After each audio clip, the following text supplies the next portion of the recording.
শেখ হাসিনার গুলি নির্দেশের ফাঁস হওয়া অডিও রেকর্ডিং যেভাবে জানা গেল। বাংলাদেশে গত বছর শিক্ষার্থীদের আন্দোলন দমনে প্রাণঘাতী অস্ত্র ব্যবহারের অনুমোদন দেশটির তৎকালীন প্রধানমন্ত্রী শেখ হাসিনা নিজেই দিয়েছিলেন বলে তার সে সময়ের কথোপকথনের ফাঁস হওয়া একটি অডিও রেকর্ডিং থেকে জানা যাচ্ছে।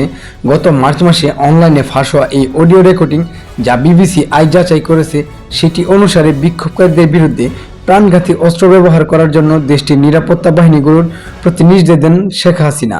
নির্দেশনায় বলা হয়, নিরাপত্তা বাহিনীর সদস্যরা আন্দোলনকারীদের যেখানে পাবে সোজা গুলি করবে।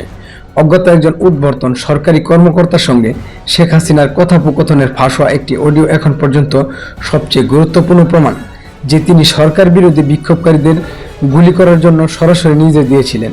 জাতিসংঘের তদন্তকারী দলের তথ্য মতে গত জুলাই-আগস্টের ওই আন্দোলনের সহিংসতায় অন্তত 1400 জন মানুষ প্রাণ হারান। মানবতাবিরোধী অপরাধের একাধিক অভিযোগে হাসিনার বিরুদ্ধে দেশটিতে যে বিচার শুরু হয়েছে, সেখানে অডিও এই রেকর্ডিংটি গুরুত্বপূর্ণ প্রমাণ হিসেবে ব্যবহার করার পরিকল্পনা করেছেন বাংলাদেশের বিশেষ ট্রাইব্যুনালের প্রসিকিউটররা।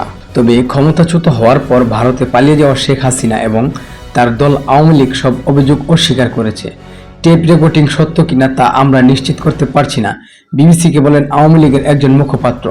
ফাঁস হওয়া অডিও রেকর্ডিং শেখ হাসিনার বেআইনি কোনো উদ্দেশ্যের প্রতিফলন ঘটায় না বলেও মন্তব্য করেছেন তারা। ফাঁস হওয়া অডিওটি সম্পর্কে জানেন এমন একটি সূত্র বিবিসিকে জানিয়েছে, গত 18 জুলাই নিজের সরকারি বাসভবন গণভবন থেকে শেখ হাসিনা ওই ফোন আলাপটি করেন।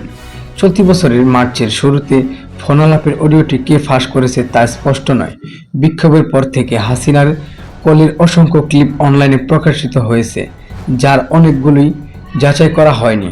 18 জুলাইয়ের ফাঁস হওয়া অডিও রেকর্ডিং কণ্ঠের সঙ্গে শেখ হাসিনার কণ্ঠস্বরের মিল শনাক্ত করেছে বাংলাদেশ পুলিশের অপরাধ তদন্ত বিভাগ। আলাদাভাবে ইয়ারশটের অডিও ফরেনসিক এক্সপার্টদের দিয়ে এই অডিও রেকর্ডিং সত্যতা যাচাই করেছেন এবং তারা এটিতে এডিট করার বা কোনো রকম পরিবর্তন করার কোনো প্রমাণ পায়নি। অডিওটি কৃত্রিমভাবে তৈরি করা হয়েছে এমন সম্ভাবনাও খুবই কম বলে জানিয়েছেন প্রতিষ্ঠানটি। মানবাধিকার বা পরিবেশ রক্ষার ইস্যুতে অডিও সংক্রান্ত তদন্তের কাজ করে আলাপজনক প্রতিষ্ঠান ইয়ারশট। তারা বলেছে, ফাঁস হওয়া রেকর্ডিংটি সম্ভবত এমন একটি ঘরে ধারণ করা হয়েছিল যেখানে ফোন কলটি স্পিকারে বাজানো হয়েছিল, কারণ এতে স্বতন্ত্র টেলিফোনিক ফ্রিকোয়েন্সি এবং ব্যাকগ্রাউন্ডে কিছু শব্দ ছিল।